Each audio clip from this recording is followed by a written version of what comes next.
Assalamualaikum warahmatullahi wabarakatuh. Jumpa lagi Bapak Ibu bersama kami dalam acara Talkshow Indonesia Sehat, persembahan dari Jamu Tetes Bio 7. Dan seperti biasa, kali ini kita akan mengangkat tema ataupun topik yang akan kita coba kupas tuntas bersama narasumber kita. Apa itu? Bongkar 5 mitos autoimun bersama Bio 7. Nah, berbicara masalah autoimun ini menjadi penyakit yang belakangan ini mulai banyak dibicarakan orang. Apa itu autoimun? Nanti ya. Ada dokternya, saya juga bingung nanti jelasinnya. Ada dokter spesial yang udah kita undang untuk membicarakan topik kita kali ini. Nah, ini di beliau ya. Dr. Robert, apa kabar dok? Baik. Ini Dr. Robert bawanya topiknya autoimun berat benar ini dok. Wah, sekolahnya aja kalau orang yang mau ambil ahli imunologi itu berat, Pak.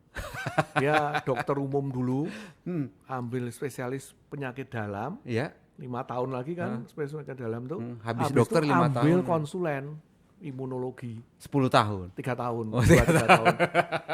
Makanya tarifnya kalau dokter yang itu agak mahal karena sekolahnya bikin Nah, puyeng. pertanyaan saya dok, autoimun ini penyakit baru kah atau lama? Karena kok masyarakat baru tahu belakangan ini aja. Jadi penyakit autoimun ya sudah sebetulnya sejak zaman purba ya sudah ada dari dulu, cuman orang itu nggak tahu kan. Nggak tahu, oke. Karena mekanisme imun badan manusia itu kan kompleks sekali. Namanya immunological pathway itu ya, jalurnya itu kalau bukunya saya pernah baca itu nggak selesai tuh, karena lihat udah, waduh apa, kliang bukunya tuh segini loh tebelnya, Waduh. imunologi itu. Cuman imunologi doang, itu tebelnya segini itu, textbook imunologi. Baru satu ini aja. Dan isinya satu tuh topik diagram aja. ini, mekanisme ngapalin nggak akan. Kalau saya nggak tahu nih, kan ada yang kalau yang pinter-pinter ya. Nah, saya sih sudah nyerah saya. Mesti buka kalau nerangin. Misalnya ada yang tanya, ini kok pathway-nya gimana ya? Itu buka, kalau nggak bisa. Ruwet banget itu. Jadi sebenarnya autoimun ini sebenarnya dari dulu udah ada. Udah ada. Walaupun mungkin masyarakat baru ngeh, Cuman nggak ketahuan. baru mulai banyak dibicarakan, atau mungkin karena orang yang divonis ataupun yang ketahuan autoimun ini orang-orang yang artis kali ya. Nah, jadi kan sekarang dengan medsos tuh makin banyak, orang tuh kan dengan bangga dan pede dia berani menceritakan kondisi penyakitnya kan. Guys, gua ternyata kena lupus. Nah, tahu saya dia cerita nih awal mulanya begini. Kalau zaman dulu kan mau bermedsos nggak ada medianya. Saya dulu kalau lupus malah seneng. Taunya itu ya komik. Film. Iya, film atau komik ya, saya zaman dulu juga Tunggu-tungguin itu. Yang hobinya ngunyah permen karet. Itu. Gitu. Nah, itu di kedokteran sendiri penyakit autoimun tuh ada sekitar 80-an. Banyak banget. Autoimun itu masih banyak ininya. Banyak. Jenis-jenisnya. Banyak sekali. Waduh. Yang dari mulai ngapalinya umum sampai yang 80-nya. langka, yang nah, dan permasalahan itu banyak sekali kejadian tuh orang kena autoimun ya, itu lama terdiagnosanya lama. Dikira ini, dikira itu, dikira ini, setelah nanti kok nggak sembuh gini, kok nggak ini, dicek lagi, baru ketahuan gitu. Jarang yang langsung, kecuali kalau parah, memang parah datang ke dokter udah kelihatan kan, misalnya kayak lupus dia ada butterfly mark gitu yang merah di pipi itu ya langsung dokter tahu lah gitu loh. Itu udah kondisi yang sudah Parah, tapi kalau enggak kelihatan dia. Oke. Karena gejalanya tuh samar gitu. Kayak contoh lupus makanya disebut penyakit 1000 wajah orang bilang. Karena manifestasinya itu beda-beda gitu. Enggak setiap orang sama gitu loh. Dan itu baru satu dari sekian banyak penyakitnya autoimun. Oke. Nah, kenapa autoimun tuh susah dideteksi? Karena gini, kan autoimun tuh adalah sistem kekebalan kita menyerang dan merusak badan kita sendiri. Justru kekebalan tubuh kita menyerang diri kita sendiri. Iya. Oke. Karena ini apa? Dulu saya pernah ngomong waktu tentang alergi, saya ngomong tentang satpam, tentang apa. Tapi ini karena repot nanti kalau saya ngulang-ngulang nanti Panjang lagi yang cerita. profesi satpam sakit hati. Iya. Nah, saya pakai ini aja dah, anjing menjaga dah. Jadi Anjing penjaga rumah. ya, jadi itu kan nggak ada yang marah, saya iya. anjing aja. Jadi gini, dalam badan kita itu ibarat ada sistem yang menjaga tubuh kita supaya tahan menghadapi serangan dari luar, kalau ada kuman, ada benda asing. Nah itu ibarat kayak anjing penjaga. Kita kan punya anjing penjaga nih. Anjing penjaga itu kan wataknya beda-beda kan. Oke. Ada yang sama kita nurut, sama tamu yang nggak dikenal Galak. galak. Iya. Ada yang cuman ketemu tamu bisanya cuman gonggong. Ada yang diem aja tahu-tahu gigit. Iya. Ada yang gigit anaknya si tuan tuannya, rumah, ya kan tuh gigit tuannya. Itu kan ada juga kan. Iya. Nah, anjing yang menggigit tuannya itulah autoimun itu seperti itu. Oke, jadi Dia menyerang harusnya- balik. Harusnya iya, dia menjaga, Dia justru menjaga dia malah serang. gigit kita gitu loh. Oke. Itu salah, dia salah ngira kan. Sebabnya macam-macam. Genetik, memang ada anjing yang tipe galak kan. Ada anjing yang tipenya apa? Ceria gitu kan, anjing pom Anjingnya gitu. lagi habis mabuk kali. Atau anjingnya, nah ini kayak inflamasi contoh itu ibarat kayak anjing ditabukin tuh sama tuannya, di abuse atau disodok-sodok di kandangnya, yang gigit sama kita lama-lama Oke. karena kerangsang terus itu. Sebetulnya sistem imun itu pinter banget. Jadi imun itu dia kan punya ngasilin sel-sel darah putih ya, sama hormonal ya, imunoglobulin namanya. Itu tubuh itu udah pinter. Kalau ada sel yang cenderung galak dan hobi mau gigit, berarti anjing ini punya anak cenderung galak, sama tubuh dimatiin. Udah ada mekanismenya Udah untuk ada deteksi dini. ini nggak bener nih, apa matiin aja deh, Hancurin gitu ya. hancurin. Ada juga mekanisme diisolasi. Jadi sel-sel yang galak itu dijauhkan dari, kayak anjing galak tidak dikasih di dalam rumah karena Disuruh karantina gitu. dikasih di kandang di luar. Oke. Itu ada tuh dipasukkan di sel-sel perifer itu supaya nggak nyerang kita. Oke. Tapi suatu saat pasti ada kesalahan kan dalam badan kita yang harusnya dikandangin lepas dari kandang. Wah mulai itu bikin gaduh, gigitin semua, tuanya datang digigit, anaknya digigit, istrinya digigit. Nah itulah autoimun seperti itu. Oke, jadi sebenarnya dia tidak terkendali, jadi Iya. tidak terkendali justru menghancurkan atau Sel kita sendiri karena salah deteksi dia. Yang harusnya dia melindungi justru malah diserang. Iya. Nah, kalau dilihat dari penyebabnya, Dok, ini apa sih penyebab dari autoimun? Nah penyebabnya banyak nih. Salah satu faktor terbanyak adalah genetik, turunan. Ada turunannya. Oh, faktor memang turunan. kuat sekali, banyak besar sekali itu pengaruh itu. Jadi misalnya nggak beda jauh dengan alergi, beda penyakit tapi mekanisme sama orang tuanya bakat alergi, anaknya ada kemungkinan besar alergi. Orang tuanya kena lupus ada kemungkinan besar anaknya juga bisa kena lupus. Ada faktor genetik, tadi, keturunan gitu ya. tadi. Walaupun tidak semuanya muncul di anak-anaknya gitu ya. Jadi memang banyak gen-gen yang memacu timbulnya ini. Jadi gennya itu bisa langsung, memang gennya itu menimbulkan produksi sel darah putih yang ganas, itu maksudnya ganas itu cenderung nyikat, atau secara tidak langsung lewat pathway, jalur tidak langsung gitu loh. Maksudnya jalur tidak langsung ini gimana, Dok? Dia tidak merangsang ini, tapi misalnya gini, kemampuan untuk membunuh si sel ganas tadi turun. Oke. Jadi kan tubuh produksi sel yang baik, ada yang ganas, ada yang waras, ada yang lucu. Nah, harusnya yang ganas itu segera dimatiin. Dia kemampuan untuk bunuh apoptosis namanya itu kurang. Jadi kan sel ganasnya jadi tumbuh. Ini bukan ganas kanker ya, tapi ya ini soal yang beringas gitu. Jadi bibit-bibit tadi yang harusnya itu disingkirkan, tapi dia karena tubuhnya nggak mampu menghabisi semuanya, ada yang sisa akhirnya menyerang sendiri. Iya. Atau ada juga yang didapat. Didapat itu contoh ya, dia habis kena infeksi, sistem imun bekerja. Paling gampang tuh yang terkenal tuh streptococcus yang radang di leher. Streptococcus itu kebetulan susunan sel dinding bakterinya itu mirip dengan susunan ini sel di jantung. Nah, jadi waktu dia ada benda asing itu, tubuh bilang, ini ada bahaya nih. Kita bikin antibodi, kita bikin sistem kekebalan untuk nyerang si bakteri ini. Tapi karena mirip, akhirnya sel-sel di klep jantung kena juga. Orang bilang jantung rematik kan. Itu kayak gitu kejadiannya. Jadi itu sebenarnya salah. Sebenarnya mereka tujuannya tadi adalah untuk menyerang karena ada benda asing. Salah Cuma sasaran. karena dia mirip, akhirnya itu juga ikut Iya, diserang. sama kayak itu kalau kita ngelatih anjing tuh. Anjing dilatih untuk gigit kalau orangnya bawa apa? Itu loh yang contoh kayak Ya, yang bawa pelindung pelindung tangan gigit itu, gitu. ya. Nah, besoknya anaknya atau istrinya lagi masak Main roti baseball. bawa Oke. itu yang untuk loyang tuh sarung tuh dikira itu gigit. Tembus itu. Ya kan salah kan? Salah Salah ngerti gitu, sasaran. salah sasaran. Oke, salah penafsiran. Padahal itu sarung tangan beneran untuk karena perlu Dia masak roti masak panas atau ngeluarin dari oven mengambil gitu kan. yang panas-panas. Nah, tapi anjingnya ngira, ini gue suruh gigit nih. Karena dilatihnya sama Dilatihnya pelatihnya seperti itu.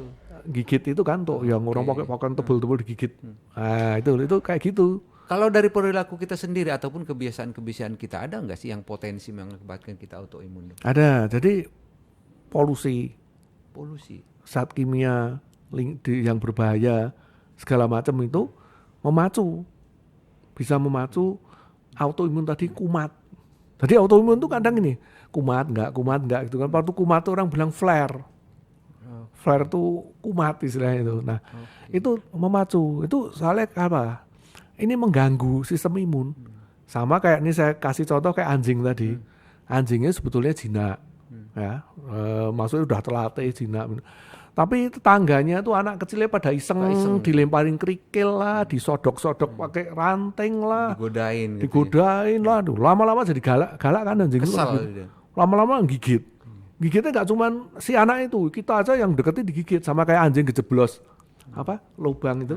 Kaki anjing itu kan, saya juga melihara anjing dulu, saya pernah digigit itu. Gara-gara dia kejeblos di kursi gitu. Maksudnya kita mau nolong, malah digigit kan. Karena dia merasa sakit, iya, diserang. Terus pokoknya refleks aja gigit. Nah, sistem imun kayak gitu. Jadi polusi, bahan-bahan kimia itu macu terjadinya flare. Kumat istilahnya. Jadi sebenarnya perilaku kita pun ada, selain tadi faktor keturunan, perilaku kita juga perlu waspada juga jadi, gitu ya. Ini ada banyak itu apa. Terus juga ini ras itu berpengaruh juga. Ras. Ini ada penelitian ya. Di Amerika itu rasnya kan ada yang kulit putih itu Caucasus. Ada yang kulitnya coklat itu orang Hispanic ya. Hispanic sama black ya. Orang hitam ya. Orang ras Afrika terus Latino. Nah, ternyata kalau kulit putih itu cenderung autoimunnya kenanya namanya myasthenia gravis. Yang di otot, orangnya lemes tiba-tiba nggak bertenaga, gampang capek gitu. Nah, tapi kalau yang ras Afrika, Hispanic sama Latino cenderung kena lupus. Jadi ada kecenderungan jenis-jenis tertentu itu menyerang ras-ras tertentu juga gitu ya. Kalau di Indonesia saya kurang tahu, kayaknya belum ada penelitian soalnya. Tapi yang paling umum kalau dari penyakit autoimun itu yang katakanlah di Indonesia itu sejauh ini apa sih, Ruk? Ada 10 penyakit autoimun utama di Indonesia ya. Dari 80 tadi.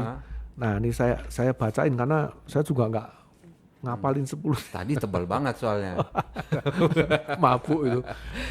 Autoimun yang itu diabetes tipe 1. Diabetes tipe yang 1. Orang bilang diabetes bawaan itu. Itu termasuk autoimun? Itu autoimun.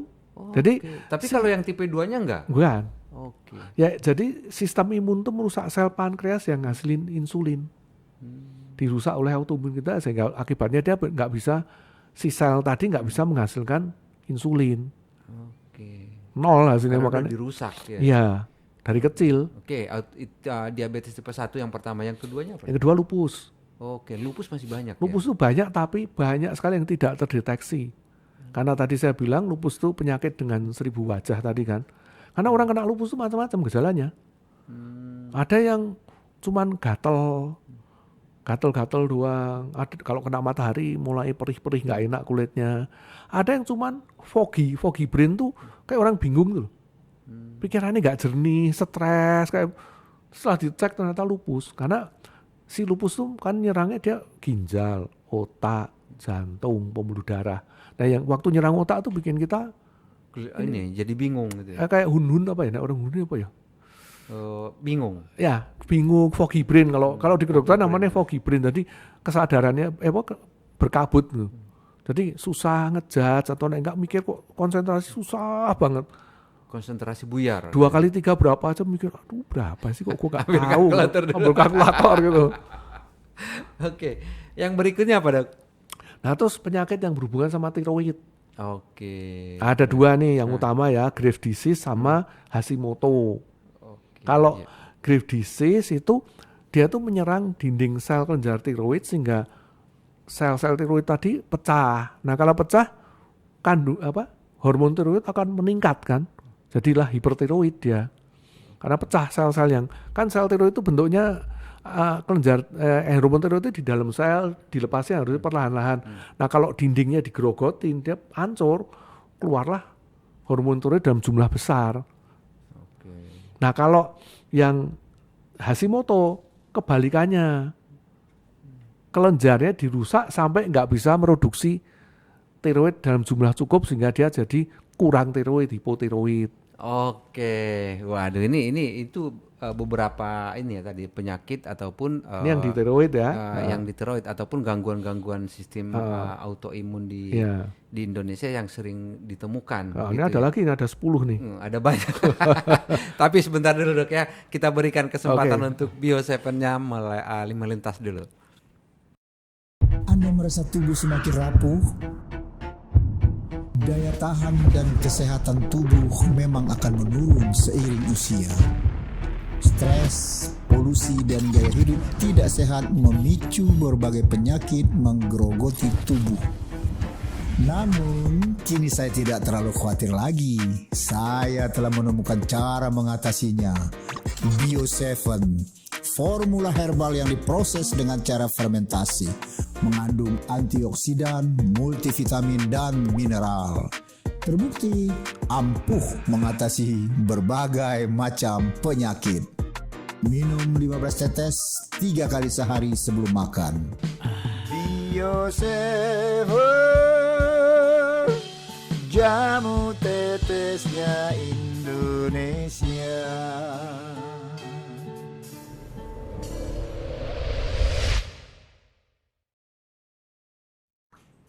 Ya, bongkar 5 mitos autoimun bersama Bio7. Ya, tadi dokter sudah menjelaskan tentang apa itu autoimun, jenis-jenisnya juga ataupun penyakit-penyakit yang umum sudah dikupas sebagian dan juga penyebab autoimun itu sendiri apa sih ya. Nanti juga kita akan kupas topik kita terkait dengan 5 mitos autoimun bersama Bio7 tentunya. Namun sebelum itu tadi dokternya masih nanggung terkait dengan beberapa penyakit autoimun yang muncul ataupun yang sering ditemukan di Indonesia. Ya, silakan Saya langsung baca aja, Dok. cepat-cepat aja deh Ya, biar. nah. Habis tadi kan tiroid ada Steroid penyakit tadi yang ya. nyerang di bagian saraf. Oke. Itu multiple sclerosis, ada myasthenia gravis. Itu bikin orang kadang lemas, itu ada Guillain-Barré syndrome, itu yang terkenal tuh habis sakit flu tiba-tiba lumpuh, itu Guillain-Barré syndrome namanya. Terus ada juga rematik. Nah, jangan lupa rematik juga banyak kan? Rematik itu juga Autoimun sebenarnya. rematik itu. Oke. Terus kulit yang pencernaan, colitis ulcerativa, ada Crohn disease segala macam itu penyakit di pencernaan itu juga autoimun juga. Oke, jadi sebenarnya udah banyak sebenarnya, cuma mungkin masyarakat nggak tahu bahwa itu autoimun. Iya, terus ada psoriasis. Psoriasis tuh yang biasanya di siku kayak eksem tapi bukan itu kulitnya Nebel gitu tapi ya. tuh merah-merah iritasi karena kulitnya tuh berkembang dengan cepat terus diserang oleh sistem imun kita sendiri. Oke. Itu psoriasis orang bilang kayak eksem ya sebetulnya cuman bukan. Bersisik tebel biasanya di siku, di mana? Di dengkul, di belakang ini perbatasan rambut sama kulit. Nah, masih banyak lagi ya toh. 80 mau saya sebutkan. Nah, Saya juga kalau nggak hafal tapi. dari sisi gejala umumnya, Dok, apa sih Nah, sebenarnya gejala umum? Autoimun itu gejala umumnya biasanya itu kelelahan, itu gejala paling umum itu. Tanpa Hampir bekerja, semua tapi kok penyakit itu kelelahan gitu gampang ya? lelah gitu loh. Gampang lelahnya itu abnormal. Jadi kalau sekali-sekali kelelahan ya itu memang wajar kan pikiran banyak gini. Tapi ini kelelahan terus gitu. Jadi mau naik tangga itu kadang-kadang Udah aduh, tidur, capek. bangun tapi kok masih capek. Nah, terus bangun capek, nggak pernah fit gitu. Itu terus ini apa? Gliyeng tuh loh. Gliyeng. Nggak enak ya kepala rasanya kayak enteng, lightheaded ya di sinus tuh kayak orang mabuk nggak enak gitu ya. Nah terus ada juga demam, cuman demam itu biasanya ringan, autoimun tuh demamnya paling 37,5, 37 lebih dikit. Jadi Nggak kita kerasa kayak demam, tapi kalau ditem ya kayaknya masih normal ya. lebih dikit lah. Ya gitu. itu bahaya itu. Kadang-kadang nggak ketahuan karena itu bolak-balik ke dokter bilang nggak apa-apa, lu banyak pikiran, stres begini. Ujungnya itu setelah dites ada pemeriksaan lab sebetulnya kalau mau, cuman mahal. Nanti keluar itu panel autoimun keluar gitu loh. Terus ini kalau yang rematik itu kan ya biasalah sendi-sendi akan nyeri, lupus juga sendi nyeri di lupus itu. Multiple sclerosis juga rasanya nggak enak karena ototnya lemah jadi sendinya kena beban ya nyeri juga ya kan. Terus bengkak, terutama rematik kan bengkak, lupus juga sendi-sendi akan bengkak. Nah terus tadi saya bilang foggy brain tadi susah konsentrasi tadi, ya? Kok kayak bego pikir gitu loh. Dikit kok udah langsung buyar gitu ya. Nah itu bisa juga, makanya susah dideteksi karena itu orang stres juga susah konsentrasi, orang hipertensi juga bisa jadi makanya susah kan. Ada lagi ini rambut tuh jadi rontok. Ada alopecia areata tuh autoimun juga, itu rambutnya jadi rontok sampai halus gitu. Pitak bulat-bulat itu. Nggak habis semua nggak tapi habis, dia pitak bulat-bulat. pitak-pitak gitu. Ya. Nah itu gejala umumnya kayak gitu. Nah nanti cuman memang ada gejala spesifik tertentu. Biasanya kedeteksinya secara pasti itu dari pemeriksaan lab kalau autoimun. Jadi nggak bisa diterkata, meski dia ada gejala-gejala ini belum tentu autoimun. Belum tentu, gitu ya. belum tentu. Harus dibuktikan dengan pemeriksaan lab. Iya, kayak saya punya tante tuh mendadak matanya buta sebelah. Awalnya dikira stroke mata, dikira ini bolak-balik ke dokter mata. Rekor Pak. Tahu nggak berapa kali dokter mata? 7 kali. 7 kali ke dokter mata? Ke-8 baru ketemu. Oleh setelah dokter mata ganti-ganti. tadi? Enggak, terus akhirnya saya tanya teman saya yang saya diskusi sama teman saya yang spesialis mata di Jogja, gini, gini, coba Bet. Gue bilang, Nek, autoimun bisa enggak? Karena tante saya itu memang gampang alergi, gampang biduran segala. Bener Bet itu kemungkinan autoimun. Udah ke dokter mata yang spesialis imunologi. Oke. Ya benar, di depan, oh iya bener. Oh jadi ke obatnya dokter murah mata sembuh. Oh sembuh? Bisa ngelihat lagi untungnya. Waduh, tante saya tuh udah stres kan, mata buta blank satu tuh kan syok juga kan dia. Keseimbangannya nggak jalan. Waduh, sampai dia bilang aduh gimana nih. Untung sembuh. Karena cepat kan ditangani, nggak didiemin. Kalau didiemin kelamaan ya rusak. Sel matanya kena sistem imun sendiri ya rusak. Makin lama makin banyak yang diserang Ya. gitu ya. Oke, nah itu tadi Bapak Ibu udah dijelaskan ya berbagai macam terkait dengan gejala yang muncul ataupun gejala yang seringkali menjadi tanda-tanda awal orang terkena autoimun. Walaupun begitu tetap tadi seperti yang disampaikan Dr. Robert tadi bahwa yang menentukan itu adalah pemeriksaan lab. Nah, jadi ke dokter lah kalau ragu-ragu lebih baik. Autoimun, ternyata bukan ya sudah gitu. Iya. Tapi kalau autoimun harus ditanganin segera. dan semakin cepat semakin Makin baik bagus, ya, gitu. karena perusakannya masif tuh nanti. Oke, nah terkait dengan topik Mitos kita, sama- mitos. nah, Nah, itu. yang pertama apa nih mitos terkait Mitos dengan orang autoimun? bilang autoimun menular. Autoimun menular, Enggak, ya itu jelas enggak. nggak menular. Cuman ada cumanya. Kayak tadi contoh Guillain-Barré syndrome, itu kan kena infeksi dulu, terus tubuh salah mengira, terjadi autoimun. Iya. Nah, kalau orang kan punya bakat sudah, bapaknya kena Guillain-Barré syndrome, kena infeksi, terus anaknya ketularan, ya bisa dua-duanya kena. Jadi Guillain-Barré sebenarnya syndrome, bukan kan? karena menular dari autoimun. Iya, tapi infeksinya yang nular, terus karena dua-duanya punya bakat, ya terjadilah gitu loh. Oke, Nah, jadi itu. tidak menular yang pertama Nah, ya. terus yang kedua Yang nih, kedua apa, Dok? mitos yang ngomong autoimun itu jarang terjadi di Autoimun masyarakat. jarang terjadi. Kenyataannya sebetulnya banyak, cuman tidak terdeteksi. Karena tadi saya bilang gejalanya samar, nggak jelas, orangnya nggak ke dokter, mencoba-coba sendiri, terus autoimun kan penyakit itu hilang timbul gitu loh. Atau tadi Dok, orang tidak menyangka bahwa penyakit yang diderita itu adalah jenis Iya, autoimun. dia nggak nyangka, nggak ke dokter, nggak ngapa-ngapain, mikirnya oh bukan ini kayak. Lah bahkan ada sejawat saya dokter kena Sjögren syndrome namanya. Itu ketemunya setelah diskusi. Dia sama saya brainstorming karena keluarnya cuman nggak enak gini, terus matanya kering, mulutnya kering. Terus saya ngomong, jangan-jangan Sjögren tuh. Apaan itu? Udah kita buka. Cari bersama gitu. Bener loh gitu. Akhirnya ketahuan. Bisa ditangani. Iya, karena dia awalnya cuman rasanya kok mata pedes, apa alergi serbuk sari atau karena apa? Itu kurang minum, kurang ini gitu. Dan Tapi setelah kok nggak sembuh-sembuh terus ngobrol, tukar pikiran lama ya sesama dokter kan dia Iya. soalnya akhirnya ketahuan. Diskusi gitu. Ya, lama. Oke. Ya, iya, iya. Nah, yang ketiga, Dok. Ini ada lagi orang bilang kan, oh ini autoimun karena kekebalannya lemah. Autoimun karena kekebalan tubuhnya lemah. Nah, salah. Justru autoimun itu karena kekebalan tubuhnya terlalu beringas kan. Beringas dan salah sasaran gitu. Karena dia tadi menganggap itu adalah musuh, langsung diserang. Iya. Ya Dan kalau nyerangnya kekebalannya juga lemah ya. Justru kan makanya pada Iya. banyak penyakit autoimun terapinya adalah kortikosteroid kan. Itu kan menurunkan kekebalan. Menurunkan keberingasan si anjing tadi gitu loh. Kasih obat penenang. Ya supaya anjingnya nggak galak-galak amat gitu loh.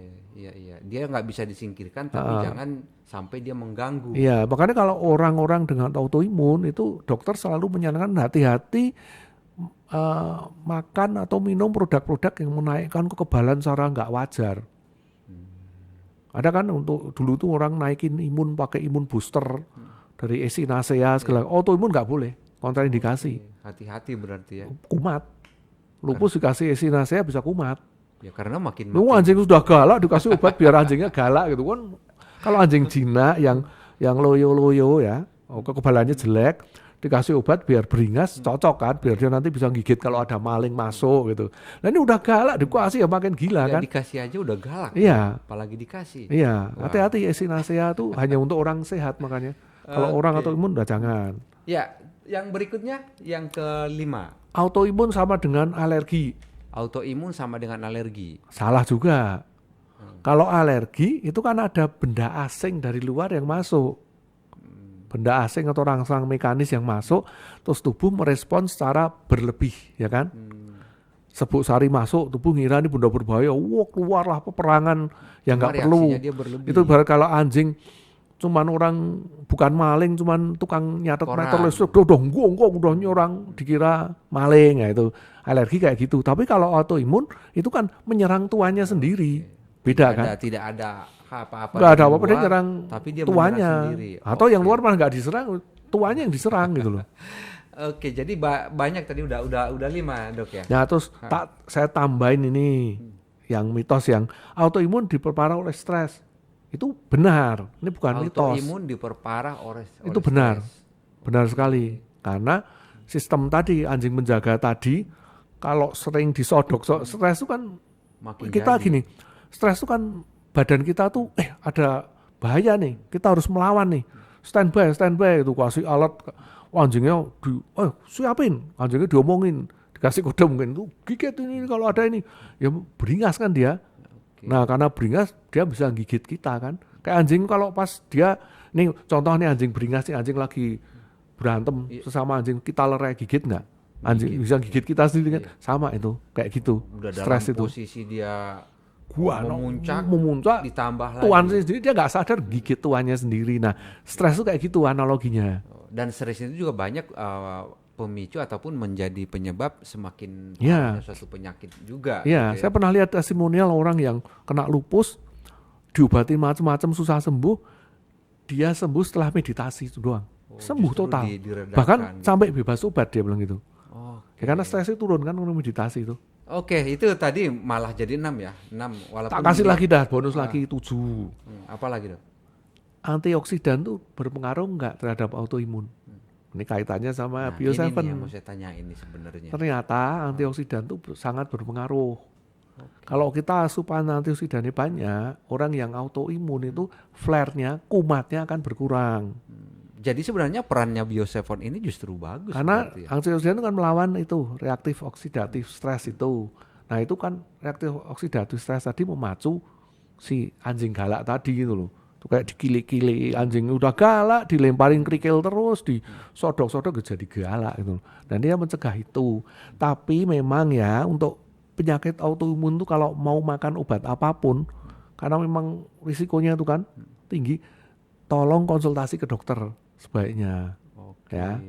Jadi jangan mengobati sendiri, tanya dokternya, dok antioksidan boleh enggak? Saya ada produk Bio7 nih, boleh enggak saya pakai antioksidan ini? Walaupun secara keseluruhan sebenarnya peran Bio7 itu sebenarnya bisa Bisa membantu. Iya, Mungkin cuman ada kasus-kasus orang yang kasus spesifik gitu ya. lupus berat itu metabolisme udah amburadul, udah kacau, terus dokter juga ngasih obat macam-macam kan.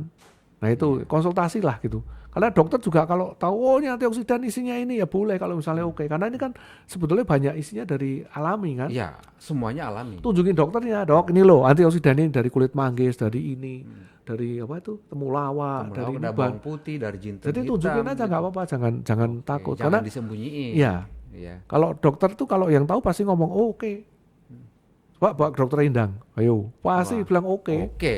Karena Ini aja. Beliau tahu kan, kan beliau ahli herbal ya. Oke, jadi sebenarnya dengan kasus autoimun ini kita konsumsi Bio7 juga sebenarnya bagus dengan Bagus. kandungan tadi.